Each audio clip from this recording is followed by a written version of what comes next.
So hello everyone, welcome to so education. तो दोस्तों, आज की इस क्लास से हम कंटिन्यू यहाँ पर करने वाले हैं हमारे एडीए यानी कि असिस्टेंट डायरेक्टर ऑफ एग्रीकल्चर की इस सीरीज में। क्लास नंबर सेकंड हमारी होने वाली है, जिसमें देखिए प्रीवियस क्लास के माध्यम से हमने यहाँ पर प्रीवियस पार्ट के इसी सीरीज के माध्यम से हमने जो है बात की थी। आपका जो इंपॉर्टेंट क्वेश्चन यहाँ पर इस 2019 के एग्जाम में आपसे पूछे गए थे, उनसे रिलेटेड कुछ महत्वपूर्ण प्रश्नों के बारे में, यानी कि 30 मोस्ट इंपॉर्टेंट क्वेश्चंस के बारे में हमने जो है पहले ही बात कर ली है यहाँ पर।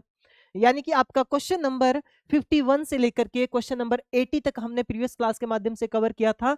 आज की इस क्लास में उसी को आगे कंटिन्यू करते हुए हम बात करेंगे आपका 81 क्वेश्चन से लेकर के 110 यानी कि 110 110 नंबर क्वेश्चन तक जो है यहाँ पर कंप्लीट करते हुए हम चलेंगे। बाकी बचे क्वेश्चंस को फिर नेक्स्ट एक और क्लास के माध्यम से हम कंप्लीट करेंगे, और इस तरह से ओवरऑल हमारी 3 क्लासेस के माध्यम से जो है ये सीरीज पूरी होगी, और इसमें हम 2019 के इस प्रीवियस ईयर पेपर को कंप्लीटली डिटेल में एनालाइज करते हुए समाप्त करेंगे। तो चलिए आगे बढ़ते हैं क्लास में। देखिए, अगर प्रीवियस वीडियो आपने अभी तक नहीं देखी है तो आपको लिंक इसी वीडियो की डिस्क्रिप्शन में मिल जाएगा। इस चैनल पर देख करके आप जो है प्रीवियस वीडियो को जरूर देखिए, उसमें प्रीवियस जो क्वेश्चन रहते हैं यहाँ पर उनको हमने कवर किया हुआ है।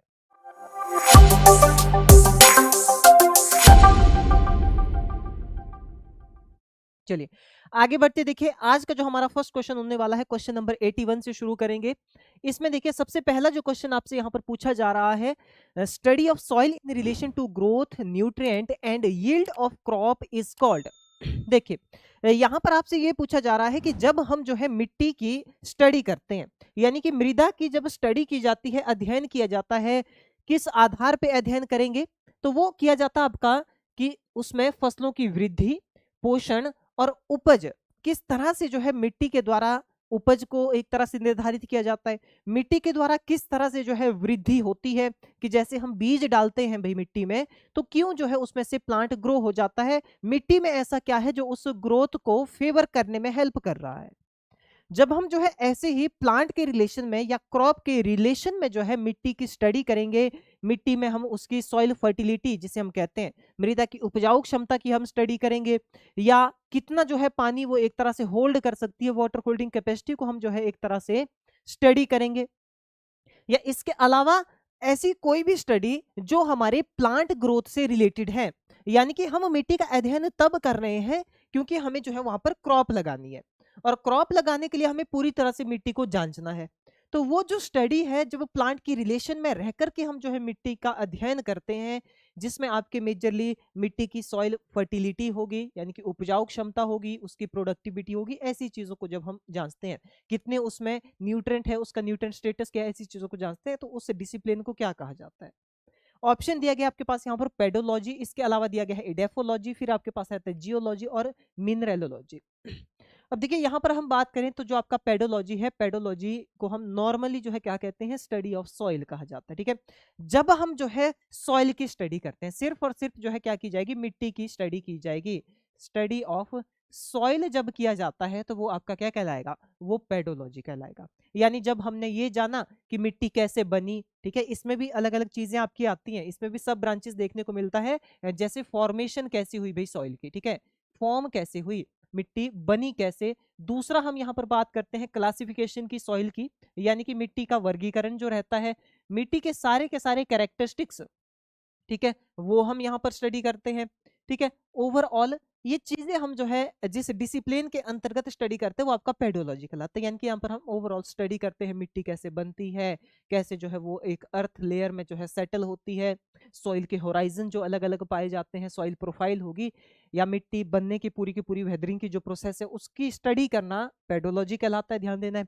दूसरा हमारे पास आता है इडेफोलॉजी, तो ये आपका यहाँ पर राइट आंसर हो जाएगा। ठीक है, option number second right answer हो जाएगा इडेफोलॉजी। इडेफोलॉजी क्या होता है, study of soil in relation to plants. यानी कि जब हम जो है पौधों को आधार बना करके, क्योंकि हम जो है उसी सॉइल में फसल उगाने वाले हैं, जब हम उन पौधों को आधार बना करके कि पौधों के लिए क्या जरूरी है, कौन से पोषक तत्व जरूरी है, कितना इसके लिए मॉइस्चर जरूरी है, जब इस चीज को जांचने के लिए हम जो है मिट्टी की स्टडी करेंगे कि इस मिट्टी में मॉइस्चर को होल्ड करने की कैपेबिलिटी है कि नहीं है, इसमें न्यूट्रिएंट है कि नहीं है, जैसे सॉइल टेस्टिंग हो गया। तो सॉइल टेस्टिंग हम क्यों कर रहे हैं, सॉइल टेस्टिंग हम तब कर रहे हैं क्योंकि हम उस मिट्टी में फसल उगाने वाले हैं। ठीक है, तो ये जो स्टडी है आपकी, इसे हम इडेफोलॉजी कहते हैं, ध्यान देना। ठीक है जब हम जो है एक तरह से मिट्टी का अध्ययन करेंगे और वो संबंधित आपका रहेगा फसल से। तीसरा आता है हमारे पास जियोलॉजी। जियोलॉजी यानी कि अर्थ की स्टडी और अर्थ पे पाए जाने वाले डिफरेंट जितने भी उसमें हमारा पेडोलॉजी भी आ जाता है। ठीक है, जब हम मिट्टी की स्टडी करते हैं तो वो भी अर्थ का ही पार्ट है। ठीक है, धरती का ही वो भी भाग है, पृथ्वी का ही वो भी भाग है। तो जब हम उसकी स्टडी करेंगे तो वो आपका जियोलॉजी कहलाता है। जब ओवरऑल हम अर्थ के कंपोनेंट्स की स्टडी करते हैं, चाहे फिर रॉक हो चाहे मिनरल हो, ठीक है, स्पेसिफिकली रॉक की स्टडी को हम पेट्रोलॉजी भी कहते हैं। इसके अलावा मिनरलॉजी हो गई, यानी कि जहां पर हम स्पेसिफिक मिनरल यानी कि जो भी खनिज होते हैं उनकी स्टडी करते हैं। ठीक है, और यहाँ पर कुछ और बातों को भी आपको ध्यान देना है, जैसे सॉइल साइंस रिलेटेड यहाँ पर हमारी बात आ गई, तो फादर ऑफ सॉइल साइंस आपने ध्यान रखना है यहाँ पर वी डोकुचेओ। ठीक है, वी डोकुचेओ क्या कहलाते हैं, फादर ऑफ सॉइल साइंस जो है इन्हें कहा जाता है। ठीक है, तो ध्यान रखना इस चीज पे भी। तो राइट आंसर हमारे पास यहाँ पर हो जाएगा ऑप्शन नंबर बी, इडेफोलॉजी, जब हम प्लांट के रिलेशन में जो है सॉइल की स्टडी करते हैं। आगे सेकंड क्वेश्चन हमारे पास है, विच of the following is not an iron magnesium mineral, यानी कि इनमें से दिए गए मिनरल में से कौन सा ऐसा मिनरल है जिसमें जो है आयरन और मैग्नीशियम ये दोनों जो खनिज है ये नहीं पाए जाते। यहाँ पर एग्जाम्पल दिया गया है, आपके पास ऑप्शन दिए गए हैं, ओलिवाइंस है या पायरोजीन है, बायोटाइट है या मस्कोवाइट है।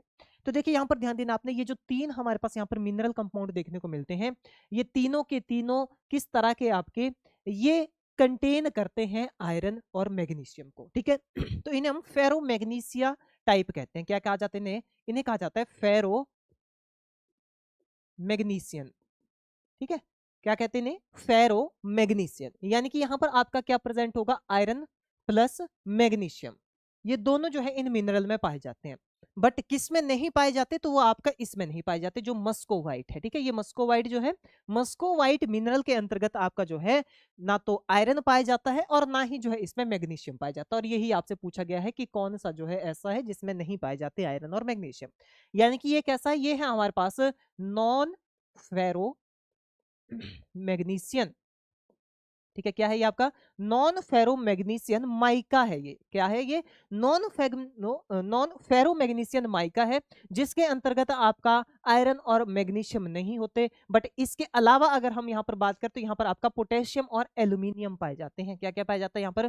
पोटेशियम प्लस एल्यूमिनियम हमें यहाँ पर देखने को मिलता है, ना कि यहाँ पर जो है मैग्नीशियम और आयरन होता है। ठीक है, तो इस पे ध्यान देना काफी ज्यादा इंपॉर्टेंट है। तो राइट आंसर ऑप्शन डी हो गया। आगे देखिए, बात करते हैं यहाँ पर the Khaira disease of rice was first reported by. Khaira disease सभी इसके बारे में जानते हैं और काफी कॉमन क्वेश्चन रहता है ये हर एक एग्रीकल्चर एग्जाम में। अक्सर ये क्वेश्चन जो है पूछा जाता है कि जो खैरा डिजीज है राइस की, वो किसके द्वारा जो है सबसे पहले खोजी गई थी। तो यहाँ पर राइट आंसर हमारे पास हो जाएगा option number A, doctor YL नेने। इनके द्वारा जो है अगर हम बात करें तो पंतनगर जो यूनिवर्सिटी है और पंतनगर के आसपास के जो एरिया है भाई, ठीक है, पंतनगर के आसपास के एरिया, उस समय जब इसकी खोज हुई थी तो उस समय जो है उत्तर प्रदेश के अंतर्गत ये पंतनगर क्षेत्र आता था जहां पर ये डिजीज जो है देखी गई थी। बट अब अगर हम बात करें तो उत्तराखंड के अंतर्गत ये क्षेत्र आता है। ठीक है, तो वहां पर अध्ययन करते हुए कंप्लीटली इन डिजीजेस की स्टडी करते हुए जो है ये खैरा डिजीज के बारे में किसने पता लगाया था? YL नेने ने यहाँ पर पता लगाया था।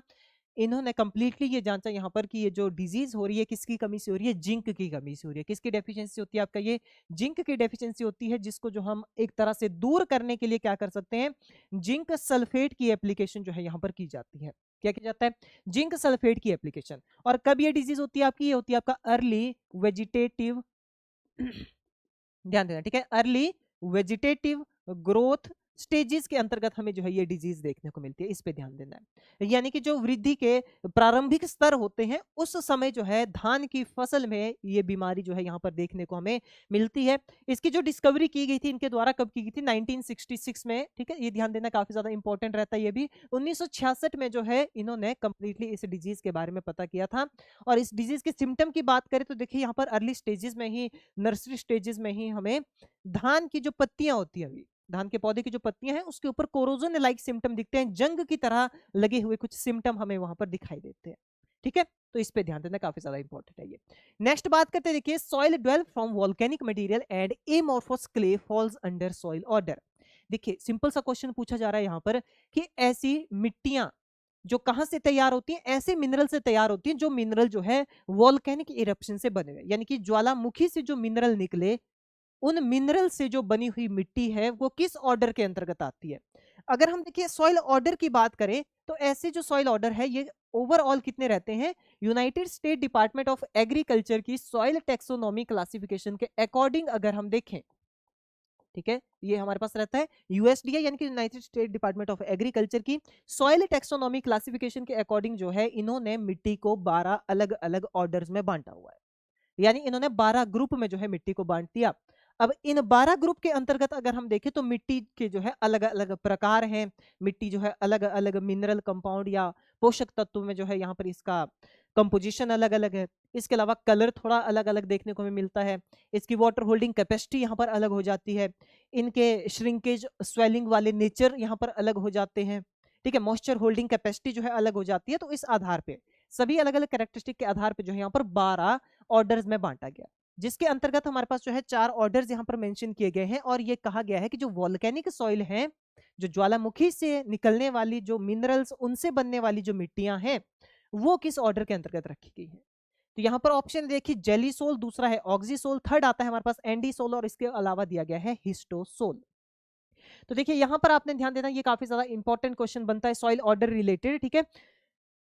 तो यहाँ पर हमारे पास राइट आंसर कौन सा हो जाएगा? एंडीसोल राइट आंसर हो जाएगा। तो ये सबने बिल्कुल दिमाग में बिठा लेनी ये बात, जब भी वॉल्केनिक मटेरियल की बात आएगी, ठीक है, वॉल्केनिक मटेरियल की जब भी बात आएगी तो वो जो सॉइल फॉर्मेशन होती है उसे हम क्या कहते हैं, वो किस ऑर्डर के अंतर्गत रखी जाती है? वो एंडीसोल के अंतर्गत रखी जाती है। किसके अंतर्गत? एंडीसोल के अंतर्गत रखी जाती है। और मोस्ट कॉमनली अगर देखा जाए, देखिए इन एंडीसोल के अंतर्गत जितनी भी मिट्टियां आती हैं हमारे पास, तो उनमें देखा जाए तो न्यूट्रेंट उतने ज्यादा जो है खास तौर पर नहीं पाए जाते, ठीक है। इस पे आपने ध्यान देना कि न्यूट्रेंट ज्यादा यहाँ पर खास तौर पर हमें नहीं देखने को मिलते। इसके अलावा देखिए यहाँ पर आपके पास हिस्टोसोल जो एक तरह से मेंशन किया गया है, यहाँ पर आती है ऑर्गेनिक सॉइल। कौन सी सॉइल आती है हिस्टोसोल के अंतर्गत? ऑर्गेनिक सॉइल्स आती हैं, ध्यान देना है। ऑर्गेनिक सॉइल्स यानी कि ऐसी मिट्टियां जिसमें कार्बनिक पदार्थ जो है ज्यादा होते हैं, यानी कि जो जैविक पदार्थ है वो ज्यादा होते हैं। कलर थोड़ा इन मिट्टियों का क्या होता है? डार्क होता है। पोषक तत्व इसमें अच्छी खासी मात्रा में जो है यहाँ पर पाए जाते हैं। इसके अलावा अगर हम बात करते, देखिए आपके पास रहता है यहाँ पर जेली सोल, जो यहाँ पर मेंशन किया गया है ये भी इंपॉर्टेंट है, बहुत ज्यादा इंपॉर्टेंट है। जेली सोल ये आपका रिलेटेड किससे है? ये है परमाफ्रॉस्ट से रिलेटेड, ठीक है, ध्यान देना किससे रिलेटेड है? परमाफ्रॉस्ट से संबंधित है। अब ये परमाफ्रॉस्ट क्या है? जैसे अगर आपने कभी मूवीज में देखी होगी ये चीज, या कभी ना कभी जो है कहीं ना कहीं आपने ये चीज जरूर देखी होगी कि जो एक तरह से समुद्र का एक किनारा है, समुद्र के किनारे में अगर देखा जाए तो बहुत सारी बड़ी बड़ी सिल्लियों की तरह जो है बर्फ वहां पर जमी रहती है। बड़ी बड़ी बर्फ की सिल्लियां जो है वहां पर जमी रहती है, बीच से नदी से पानी बहता रहता है, बट साइड में देखा जाए तो वहां पर सिल्लियां सी जमी रहती है। जैसे अगर हम बात करें जो अंटार्कटिका वाला रीजन है भाई, ठीक है, जो भी ये पोलर रीजन है, इन पोलर रीजन में हमें क्या देखने को मिलता है कि जो बर्फ है या जो वाटर है, वाटर क्या करता है? वो जाता है सॉइल में। अब सॉइल और वाटर यहाँ पर आपस में मिक्स होती है। जो सॉइल के अंतर्गत गया हुआ जो वाटर है वो फ्रीज होने लग जाता है लो टेम्परेचर होने के कारण, और वैसे वैसे वो अपने अंदर क्या करता है? ये सॉइल पार्टिकल को भी बाइंड करता है। यानी मिट्टी और पानी मिल करके यहाँ पर काफी हार्ड स्ट्रक्चर तैयार करते हैं। क्या बनाते हैं? हार्ड स्ट्रक्चर तैयार करते हैं। कभी अगर धूप चमकती है तो वो पिघल सा जाता है, कभी फिर से अगर ठंडा तापमान चला जाता है तो फिर से वो काफी ज्यादा जमने लग जाते हैं। तो उसे हम क्या कहते हैं? परमाफ्रॉस्ट, यानी कि जहां पर जो है आपका एक तरह से आइस और सॉइल का मिक्सचर एक तरह का ये रहता है, उसे परमाफ्रॉस्ट कहते हैं। क्या हो गया? आइस प्लस सॉइल, ठीक है, ये ध्यान देना है। यानी कि बर्फ और मिट्टी का एक तरह का इतना सॉलिड मिक्सचर ये तैयार हो जाता है, और टेम्परेचर के बढ़ने घटने के साथ कुछ बदलाव इसमें आते जाते हैं, कभी थोड़ा पिघल जाता है, कभी फिर से उतना ही हार्ड हो जाता है। इस प्रोसेस को, जो ये यहाँ पर थॉइंग और फ्रीजिंग वाली प्रोसेस होती है, इसे हम क्या कहते हैं? क्रायोटर्बेशन। ये काफी ज्यादा इंपॉर्टेंट रहता है, इसको ध्यान देना भी, ठीक है, बहुत ज्यादा इंपॉर्टेंट टर्म हमारे पास आती है ये क्रायोटर्बेशन। क्रायोटर्बेशन का मतलब क्या है? कि जो ये मिट्टी यहाँ पर है, या मिट्टी और जो वाटर आपस में यहाँ पर एक तरह से हार्ड स्ट्रक्चर बनाता है, टेम्परेचर बढ़ने घटने के कारण कभी पिघलता जाता है, जमता जाता है, तो उस प्रोसेस को हम क्या कहते हैं? क्रायोटर्बेशन कहते हैं। और इस कारण से ये जो इस एरिया में जो भी मिट्टी पाई जाती है वो सॉइल पार्टिकल के द्वारा, काफी जो मिट्टी है वो वाटर के द्वारा और सॉइल पार्टिकल के द्वारा आपस में इतनी टाइट फोर्स से जो है वो एक तरह से बाइंड कर ली जाती है कि वो काफी हार्ड स्ट्रक्चर तैयार करती है। तो ऐसी मिट्टी को हम परमाफ्रॉस्ट कहते हैं, और उसको जो है किसके अंतर्गत रखा गया है? जेली सोल्स के अंतर्गत रखा गया है, ठीक है। तो परमाफ्रॉस्ट की जब भी बात आएगी, जेली सोल सॉइल ऑर्डर हमेशा ध्यान रखना, और क्रायोटर्बेशन हमेशा यहाँ पर ध्यान रखना है, ठीक है भाई। इसके अलावा अगर हम यहाँ पर बात करते हैं, देखिए आपका जो नेक्स्ट ऑक्सीसोल सॉइल ऑर्डर यहाँ पर मेंशन किया गया है, ठीक है। जो ऑक्सीसोल सॉइल ऑर्डर है, ये सॉइल्स भी हमारे पास जो है कैसी रहती हैं, न्यूट्रिएंट में। तो ये सॉइल की अगर बात की जाए तो थोड़ा पुअर होती है, ये ध्यान देना आपने, कैसी होती है, पुअर होती है न्यूट्रिएंट में। पुअर न्यूट्रिएंट इनके अंतर्गत पाए जाते हैं, यानी कि पोषक तत्व उतने खास नहीं होते। मोस्ट कॉमनली देखा जाए तो थोड़ी रेडिश और येलोविश कलर की जो है ये सॉइल रहती हैं। ऐसी सॉइल्स को हम क्या कहते हैं, ये जो है आपकी किसके अंतर्गत है, ऑक्सीसोल के अंतर्गत आती है। और ज्यादातर ये आपका ह्यूमिड और जो ट्रॉपिकल भी रीजन है भाई, कुछ जो ह्यूमिड और ह्यूमिड ट्रॉपिकल रीजन है, वहां पर हमें ज्यादातर ये मिट्टियां देखने को मिलती हैं ऑक्सीसोल वाली, ठीक है। तो इस पे ध्यान देना, काफी ज्यादा इंपॉर्टेंट है, सारी चीजें ध्यान रखने पे। राइट आंसर की बात आप अगर हम करें तो ये आपका राइट आंसर हो जाएगा एंडीसोल, जो किससे रिलेटेड है, वॉल्केनिक। वॉल्केनिक मटेरियल की जहां पर भी बात आएगी एंडीसोल, परमाफ्रॉस्ट की जहां पर भी बात आएगी जेलीसोल। आगे देखिए नेक्स्ट क्वेश्चन हमारे पास है, विच of the following is the relationship between gross erosion, sediment yield and sediment delivery ratio of an area. यानी यहाँ पर जो फॉर्मूला हमारे पास दिया गया है वो करेक्टली जो है कौन सा इन तीनों के रिलेशन को जो है करेक्टली यहाँ पर डिनोट कर रहा है, किस किस के। पहला दिया गया है ग्रॉस इरोजन।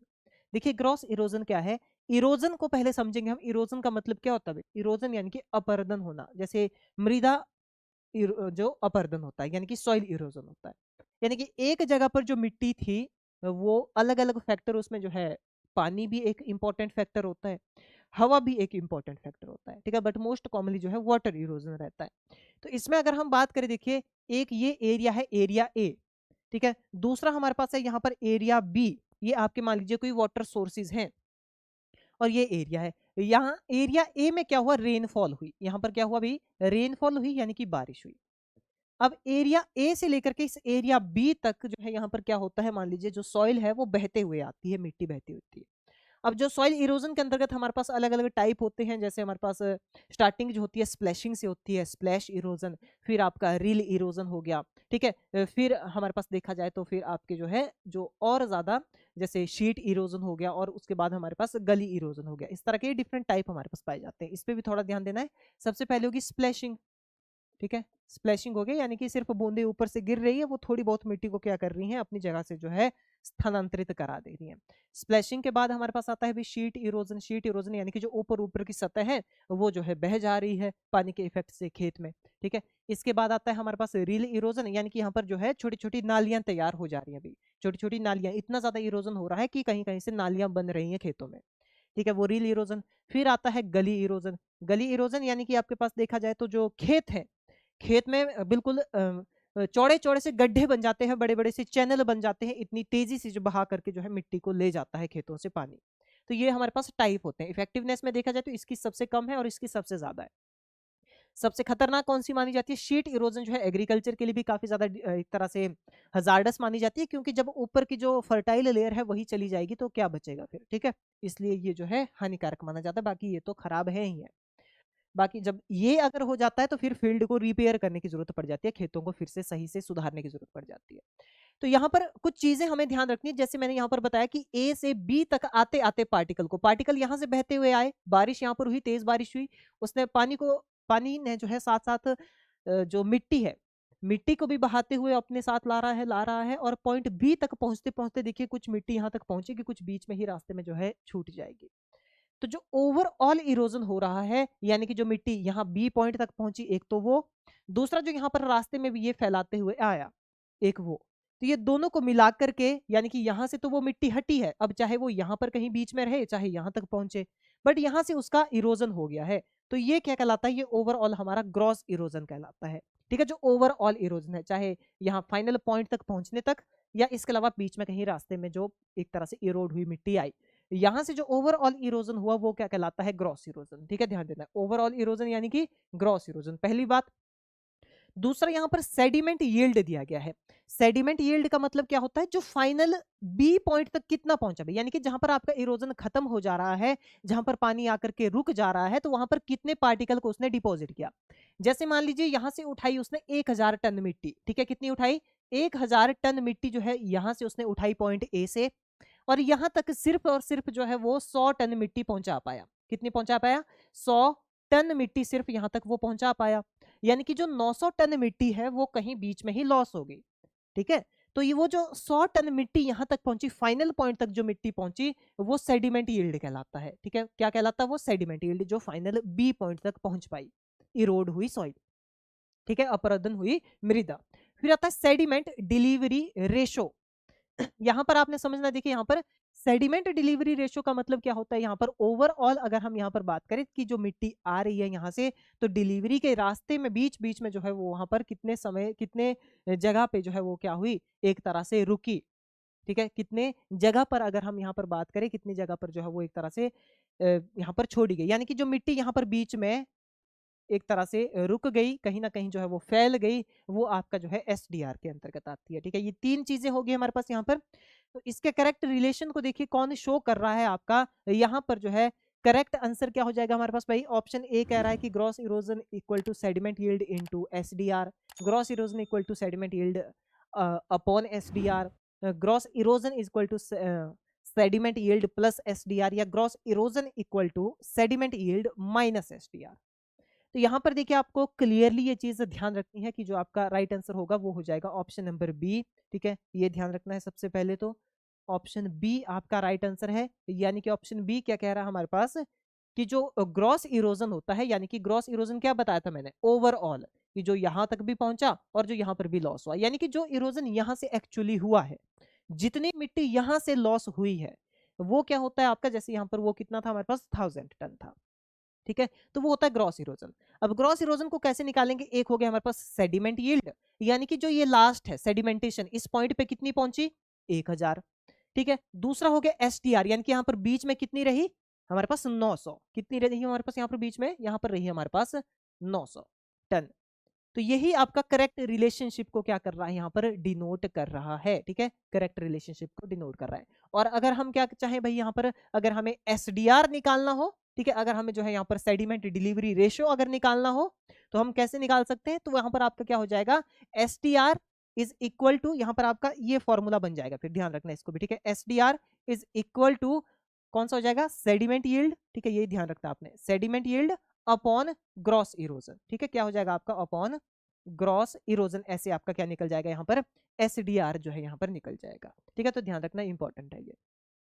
आगे बात करते हैं, देखिए यहाँ पर विच of the following statement is not correct, इनमें से कौन सी स्टेटमेंट जो है सही नहीं है? देखिए क्या कह रही है स्टेटमेंट। पहला है कि saline soil contain soluble salt mostly chlorides and sulphate, कि जो सेलाइन सॉइल है, ठीक है, जो लवणीय मृदा होती है, उसमें जो है अधिकांशतः कौन से लवण पाए जाते हैं? क्लोराइड और सोडियम। ठीक है, तो चलिए ये स्टेटमेंट तो काफी हद तक सही है भाई। ठीक है, इसमें ज्यादातर हमें देखने को क्या मिलता है? क्लोराइड और सल्फेट देखने को मिलते हैं भाई सेलाइन सॉइल में। दूसरा क्या है यहाँ पर? Alkali soil contain salt dominated by bicarbonate and carbonate. ये जो एल्कली सॉइल है, जो क्षारीय मिट्टी है भाई, क्षारीय मिट्टी में बाइकार्बोनेट और कार्बोनेट और इसके अलावा सिलिकेट ऑफ सोडियम, ये ज्यादा पाए जाते हैं। ठीक है, तीसरा कह रहा है कि saline soil have pH more than 8.5, की जो सेलाइन सॉइल होती है भाई उनकी पीएच 8.5 से ज्यादा होती है। इसके बाद स्टेटमेंट कह रही है कि alkali soil have pH more than 8.5, कि जो एल्कली सॉइल है उनकी पीएच 8.5 से ज्यादा होती है। तो ये तो सही है भाई। जो एल्कली सॉइल का मतलब क्या है? जिनकी पीएच 8.5 टू 10 तक जाती है। ठीक है, 8.5 से 10 तक जाती है, तो वो आपका एल्कली सॉइल होती है। ये ठीक है भाई। दूसरा जो ये वाली हमारे पास स्टेटमेंट थी कि saline soil have pH more than 8.5, नहीं, सेलाइन सॉइल का जो पीएच है वो लेस देन 8.5 होती है, या अगर हम बात करें 8.5 होगी या 8.5 से थोड़ा कम होती है, बट 8.5 को क्रॉस नहीं करती सेलाइन सॉइल की पीएच। तो ये क्या हो जाएगा हमारे पास यहाँ पर? ये स्टेटमेंट जो है गलत है। ऑप्शन नंबर सी जो है यहाँ पर राइट हो जाएगा। बाकी अगर हम बात करें, ध्यान देना आपने, एल्कली सॉइल में आपका बाइकार्बोनेट, कार्बोनेट और सोडियम सिलिकेट्स जो है ज्यादा पाए जाते हैं, और सेलाइन सॉइल में हमारे पास क्लोराइड और सल्फेट से ज्यादा पाए जाते हैं। ये भी स्टेटमेंट सही है, बट सेलाइन सॉइल की जो पीएच है 8.5 रहती है, ये इससे कम होती है। और जो आपका ज्यादा किसकी होती है? यहाँ पर जो एल्कली सॉइल दी गई है, तो ये सही है। तो ऑप्शन सी राइट हो जाएगा। आगे देखिए, inter row water harvesting is mostly practice in area where average rainfall is, यानी कि देखिए यहाँ पर पूछा गया आपसे कि जो इंटर रो वाटर हार्वेस्टिंग है, वाटर हार्वेस्टिंग यानी कि मृदा जल का संरक्षण। ओवरऑल इस टॉपिक को हमने देखिए एमपीएफएसओ का जो आपका एग्जाम हुआ था, ठीक है, उसमें भी हमने कंप्लीट इस टॉपिक के बारे में पढ़ा था। तो यहाँ पर वाटर हार्वेस्टिंग हमारे पास क्या होता है कि जल संरक्षण हम करते हैं। जैसे हम छोटी क्लासों से भी पढ़ते आ रहे भाई कि आपको सिखाया जाता है स्कूल्स में भी कि जो घरों के ऊपर छत है, छत में रोक लगा करके उसमें जब भी बारिश होती है तो प्रॉपर्ली बारिश के पानी को एक पाइप के माध्यम से जो है कन्वेयर पाइप के माध्यम से इकट्ठा कर लो किसी एक स्रोत में, किसी एक टैंक में, किसी एक ड्रम में, ताकि उसको फिर हम अदर यूजेस में, चाहे इरिगेशन करना हो, साफ सफाई करनी हो, उसमें कम से कम उसको इस्तेमाल में ले आ सके। या अगर रिफाइनरीज हो भाई तो उसको जो है शुद्ध करके पीने योग्य भी बनाया जा सकता है। ठीक है, तो ये हो गया हमारे पास वाटर हार्वेस्टिंग। तो वो तो देखिए हमने वाटर हार्वेस्टिंग कहाँ पर हो रही है, घर में हो रही है या कहीं और हमने अलग ही उसके लिए वाटर शेड बनाए हुए हैं। पहाड़ों से पानी आ रहा है और पहाड़ों के पानी जहां पर आकर के रुकता है उस जगह पर एक काफी बड़ा टैंक तैयार किया जिसे हम वाटर शेड कहते हैं और उसमें वो पानी जो है इकट्ठा हो जा रहा है। तो यहाँ पर पूछा क्या जा रहा है, यहाँ पर इंटर रो वाटर हार्वेस्टिंग के बारे में पूछा जा रहा है, तो ये अलग चीज हो जाती है हमारे पास। इसे हम जो है एक तरह से इन सूटो वाटर हार्वेस्टिंग कहते हैं। यानी अगर हम इरिगेशन पर्पस के लिए, सिंचाई के लिए अगर हम जो है पानी को संरक्षित करना चाह रहे हैं, वर्षा जल का संरक्षण अगर हम करना चाह रहे हैं, तो हम उसको कहीं दूसरे स्ट्रक्चर में ना करें, कहीं दूर ना करें खेतों से, खेतों के अंदर ही करें।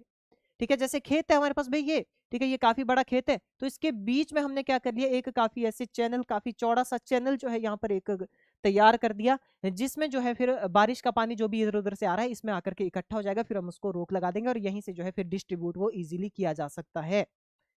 तो ये क्या कहलाता है आपका, इसे कहते हैं इंटर रो वाटर हार्वेस्टिंग। ठीक है, यानी कि खेतों में ही बीच में एक चैनल बना करके उसी में क्या कर दिया जाएगा, पानी को संरक्षित किया जाएगा, वर्षा जल का जो है संरक्षण किया जाएगा। ठीक है, तो यही आपकी इंटर रो वाटर हार्वेस्टिंग जो है यहाँ पर कहलाती है।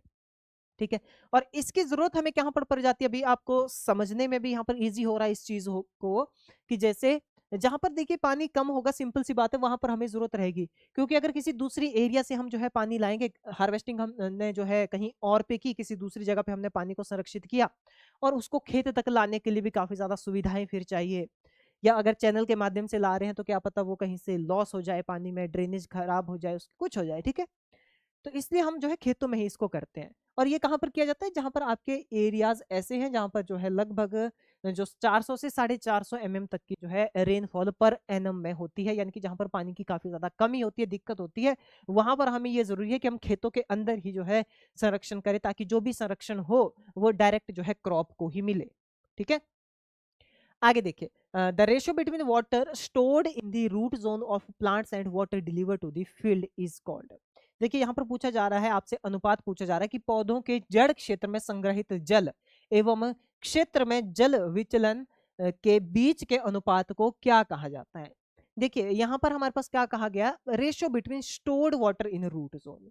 रूट जोन क्या हुआ, ये जड़ें हैं भाई, पौधे की जड़ें ये फैली हुई है, तो ये हो गया इसका रूट जोन। ठीक है, यानी कि जहां तक जो है जड़ें पौधे में फैली हुई है, ये पौधा हो गया। ठीक है, तो ये जड़ें जिस एरिया तक फैली हुई है ये रूट जोन कहलाता है। और ओवरऑल ये पौधा कहीं ना किसी खेत में लगा हुआ होगा भाई। ठीक है, तो यहाँ पर डिफरेंस पूछा जा रहा है कि ये रूट जोन के पास जो पानी है, ठीक है, वो, और दूसरा देखिए, पहला रूट जोन के पास जो पानी है, और दूसरा water deliver to the field, यानी कि ओवरऑल इस पूरे खेत में कितना पानी दिया गया है। ठीक है, जैसे इरिगेशन से रिलेटेड आपके टर्मिनोलॉजी रहती है, इस पूरे खेत में आपने कितना पानी अप्लाई किया, और इस रूट जोन, उसके कंपैरिजन में इस रूट जोन के पास सिर्फ और सिर्फ रूट जोन के पास कितना पानी एकत्रित हो रहा है। इन दोनों के अनुपात को क्या कहते हैं, water distribution efficiency, water application efficiency, या वाटर स्टोरेज एफिशिएंसी, या वाटर कन्वेयंस एफिशिएंसी।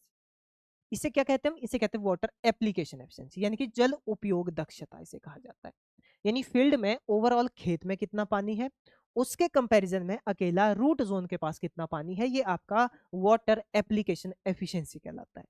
ठीक है, इसके अलावा देखिए हमारे पास यहाँ पर दिया गया है काफी इंपॉर्टेंट, जैसे कि वाटर कन्वीनियंस एफिशिएंसी। कन्वेयंस का मतलब क्या होता है, वहन, यानी कि कन्वे, जैसे हमने देखा अभी सॉइल इरोजन में एक जगह से सॉइल कन्वे होकर के दूसरी जगह तक जा रही है, तो वैसे ही कन्वेंस का मतलब क्या है, कि जो आपके पास मेन स्रोत है ना पानी का, जो ये सोर्स है, जो मेन आपके पास पानी का सोर्स है, उस सोर्स से आपकी जो फील्ड है वहां तक कितना पानी पहुंच पा रहा है, यानी कि यहाँ सोर्स से आपने जो पानी रिलीज किया है उसकी मात्रा कितनी है, और उसके कंपैरिजन में जो फील्ड तक पानी पहुंच पाया उसकी मात्रा कितनी है, क्योंकि बीच में चैनल पे डिपेंड करेगा क्योंकि जो कई हो सकता है, कई बार चैनल में जो है यहाँ पर लीकेज हो सकती है, कुछ हो सकता है। तो उस चीज को नापने के लिए कि स्रोत से कितना पानी छोड़ा गया और खेत तक कितना पानी पहुंचा, उसे हम जो है वाटर कन्वेयंस एफिशिएंसी कहते हैं। ठीक है, इन दोनों के अनुपात को वाटर कन्वेयंस एफिशिएंसी कहते हैं। ठीक है, क्लियर हो गया ये भी। वाटर स्टोरेज एफिशिएंसी की बात हमारे पास जब भी आती है, वाटर स्टोरेज का मतलब इसी से रिलेटेड है कि ये रूट जोन के पास जो पानी उपस्थित है अभी, ठीक है, इसमें अगर देखा जाए जितना पानी इसके पास उपस्थित है उसकी तुलना में ओवरऑल इस खेत के लिए अभी और कितने पानी की जरूरत है, वो क्या कहलाता है आपका, उसे हम क्या कहते हैं, उसे कहा जाता है वाटर स्टोरेज एफिशिएंसी। यानी कि जो रूट जोन में स्टोर्ड वाटर है अभी और कितना पानी जो है वो और ग्रहण कर सकता है, वो जो फील्ड है वो अभी कितना पानी जो है ग्रहण कर सकती है, उसे हम क्या कहते हैं, उसे कहते हैं वाटर स्टोरेज एफिशिएंसी। ठीक है, तो ये आपने यहाँ पर ध्यान रखना है। यानी कि फील्ड कैपेसिटी से रिलेटेड है। यहाँ पर एक टर्म हमारे पास आती है फील्ड कैपेसिटी। फील्ड कैपेसिटी की अगर हम बात करें, देखिए, ठीक है, फील्ड कैपेसिटी की जब हम बात करते हैं, देखिए एग्जांपल की मदद से इसको समझते हैं। जैसे ये हमारे पास क्या है, एक खेत है, यहाँ पर हमने जो है क्या किया, पानी दिया, चलो इरिगेशन भी नहीं की, मान लीजिए बारिश हुई, काफी ज्यादा भारी बारिश जो है इस एरिया में हुई, काफी ज्यादा भारी बारिश इस एरिया में हुई और पानी जो है यहाँ पर जल भरा वाली परिस्थितियां बन गई। तो दिखती सी बात है कि जब बारिश हुई है तो इसकी कैपेसिटी से, इस खेत की कैपेसिटी से ज्यादा ही पानी इस खेत में भर जाएगा, सिंपल सी बात है भाई ये। ठीक है, यानी कि जब बारिश हो रही है, तेज बारिश हो रही है, तो इसकी कैपेसिटी से ज्यादा ही पानी यहाँ पर भरेगा। तो यहाँ पर क्या किया जाता है, लगभग 1 से 3 दिन, ठीक है, 1 से 3 दिन बाद जो है इस चीज को प्रॉपरली जो है देखा जाता है कि जो एक्सेस वाटर था वो कंप्लीटली लगभग 1 से 3 दिनों में क्या हो जाता है, रिमूव हो जाता है, वो हट जाता है वहां से। उसके बाद जो इसकी अपनी नेचुरल कैपेसिटी है कि कितना पानी ये होल्ड कर सकती है एक्सेस वाटर के निकल जाने के बाद, ठीक है, चाहे वो बारिश के बाद का एक्सेस वाटर हो या हमने एक्सेस इरिगेशन कर दी हो, उसके बाद ड्रेनेज होने के बाद जो अपनी इसकी जितनी क्षमता है पानी को होल्ड करने की, वो क्या कहलाती है, वो फील्ड कैपेसिटी कहलाती है। ठीक है, ध्यान देना, क्या कहलाती है वो आपका, वो फील्ड कैपेसिटी कहलाती है। इस बात पे ध्यान देना, काफी ज्यादा इंपॉर्टेंट हमारे पास ये रहता है, फील्ड कैपेसिटी। ठीक है, फील्ड कैपेसिटी का मतलब है कि आपका ओवरऑल पानी में मिट्टी में कितनी क्षमता है कि वो कितने पानी को होल्ड कर सकती है एक्सेस वाटर ना होते हुए। ठीक है, वो आपको यहाँ पर ध्यान रखना है। तो जब देखिए हम यहाँ पर ये चीज देखते हैं कि जो ये रूट जोन के पास अभी प्रेजेंट में कितना पानी स्टोर है, उसके अनुपात में अगर हम देखें कि फील्ड कैपेसिटी कितनी है उस सॉइल की, तो वो रेशो आपका क्या कहलाता है, उसे हम जो है वाटर स्टोरेज एफिशिएंसी कहेंगे। क्लियर। इसके बाद आता है हमारे पास water distribution efficiency.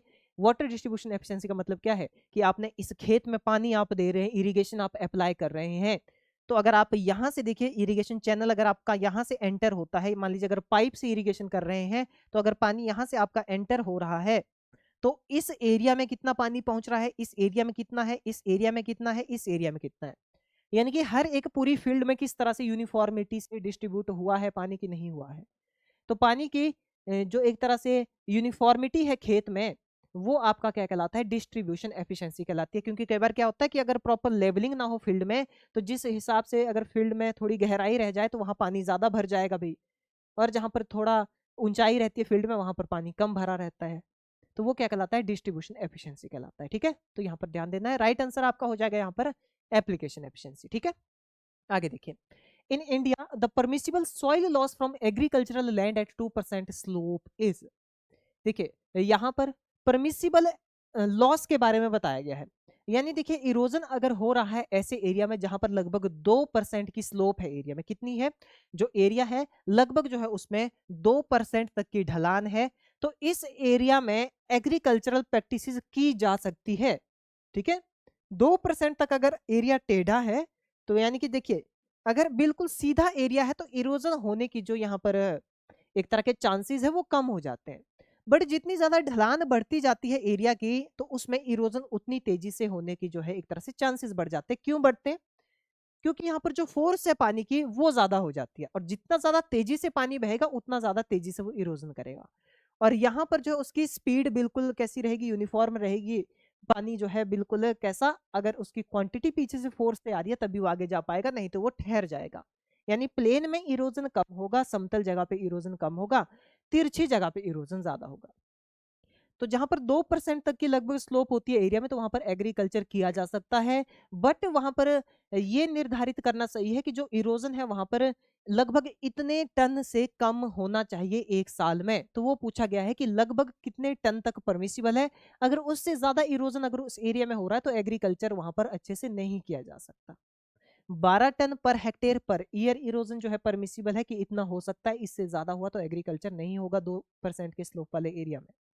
7.5 ton per hectare per year, या इसके अलावा जो है आपका 20 से 30 ton per hectare per year, या इसके अलावा जो है हमारे पास 80 से 100 ton per hectare per year के हिसाब से जो आपके पास यहाँ पर ये मेंशन किया गया। देखिए यहाँ पर ध्यान देना है, जिस एरिया की जो स्लोप है 2% है, तो वहां पर आपका 7.5 टन प्रति हेक्टेयर प्रति साल के हिसाब से इतने के अंदर अगर इरोजन रहता है कि यानी कि एक साल में अगर 7.5 टन तक मिट्टी वहां से इरोड होती है तो वो नॉर्मल है। अगर इससे ज्यादा होता है तो वहां पर एग्रीकल्चर नहीं किया जा सकता। ठीक है, आगे देखिए, difference between field capacity and available moisture in the soil is called. देखिए यहाँ पर क्वेश्चन पूछा जा रहा है कि जो फील्ड कैपेसिटी और इसके अलावा अवेलेबल मॉइस्चर के बीच का जो डिफरेंस होता है उसे हम क्या कहते हैं। तो देखिए यहाँ पर हमने क्लियरली अभी बात की फील्ड कैपेसिटी की कि क्या होता है फील्ड कैपेसिटी, अभी हमने पूरी तरह से जाना, यानी कि मिट्टी की जितनी क्षमता है एक्सेस वाटर निकल जाने के बाद जो उसकी अपनी वाटर होल्डिंग कैपेसिटी है वो उसकी फील्ड कैपेसिटी कहलाती है।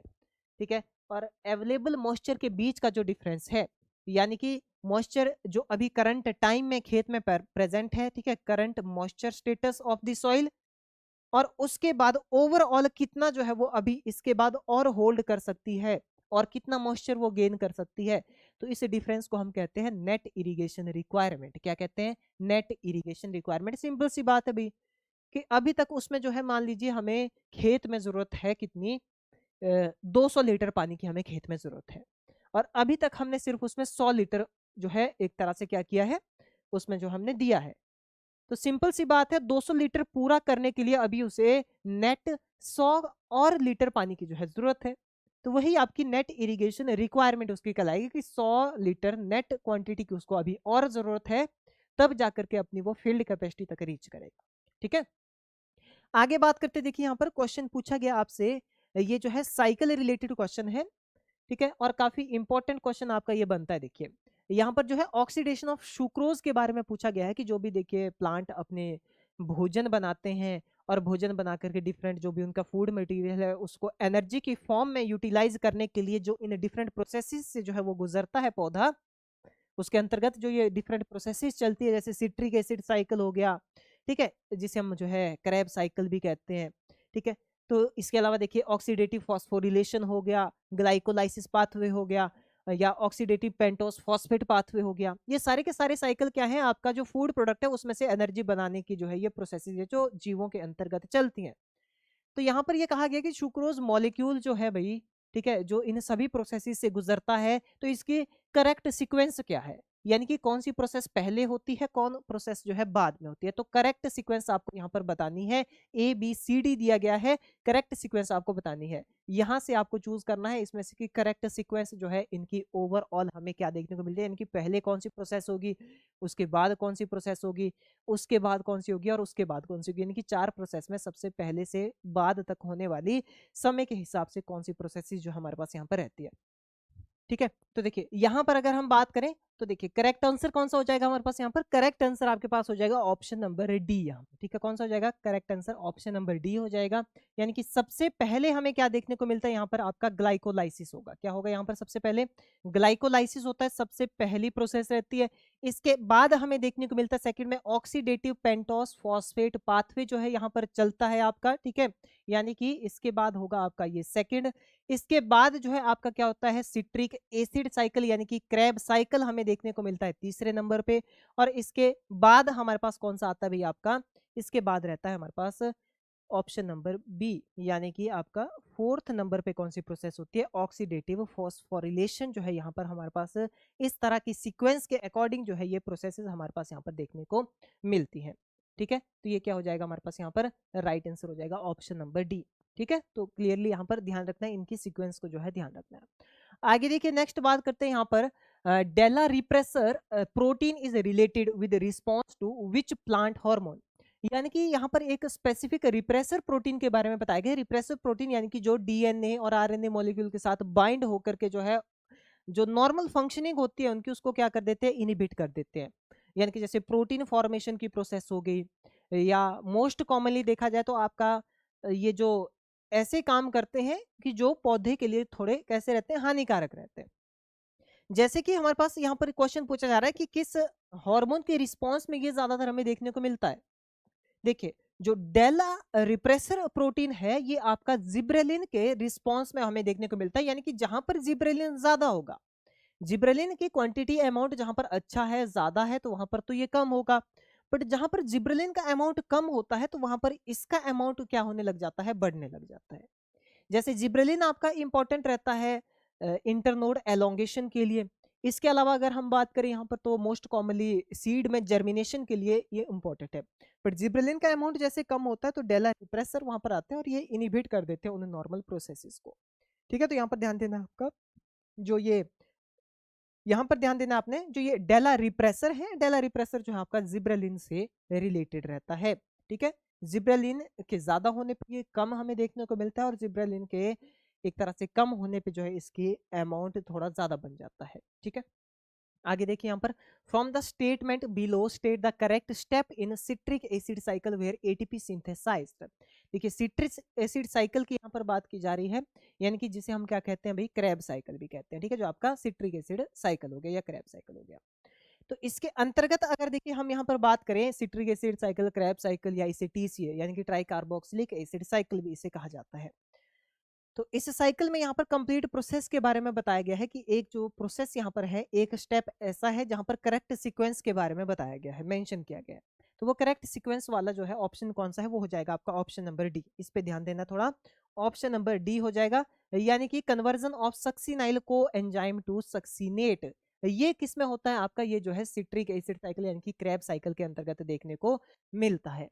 ठीक है, यानी कि यहाँ पर क्या होता है, सक्सिनाइल को एंजाइम ए से सक्सीनेट फॉर्मेशन होती है।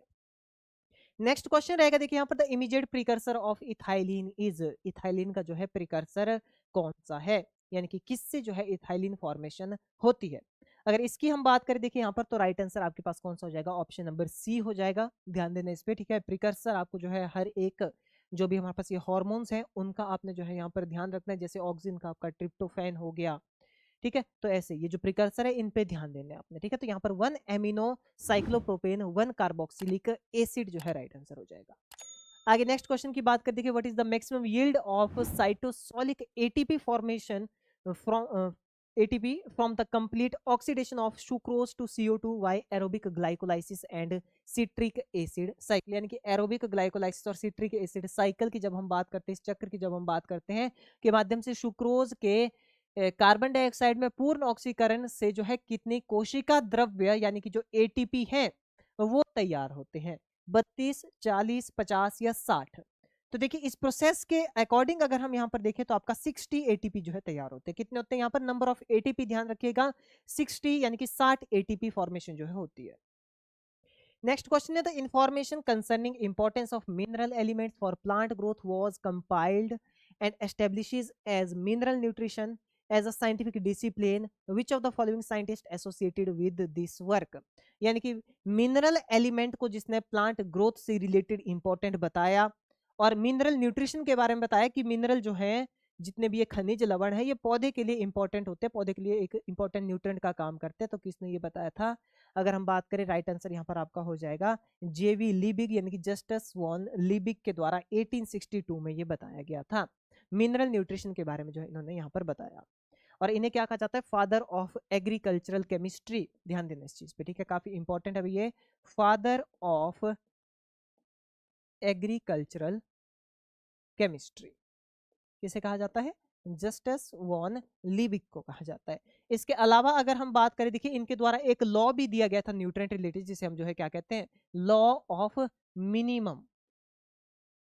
क्या कहा जाता है इसे, लॉ ऑफ मिनिमम कहा जाता है। यानी कि इनका ये कहना था कि अगर पौधे में जिन जिन न्यूट्रिएंट की जरूरत है, जैसे 17 एसेंशियल न्यूट्रिएंट होते हैं किसके अकॉर्डिंग, आर्नन एंड स्टाउट के अकॉर्डिंग इन्होंने जो है क्राइटेरिया ऑफ एसेंशियलिटी दिया था, जिसमें 16 न्यूट्रिएंट को इन्होंने बताया पहले, फिर जो है स्टाउट के द्वारा एक और यहाँ पर ऐड कर दिया गया 17 एसेंशियल न्यूट्रिएंट जो है रहते हैं।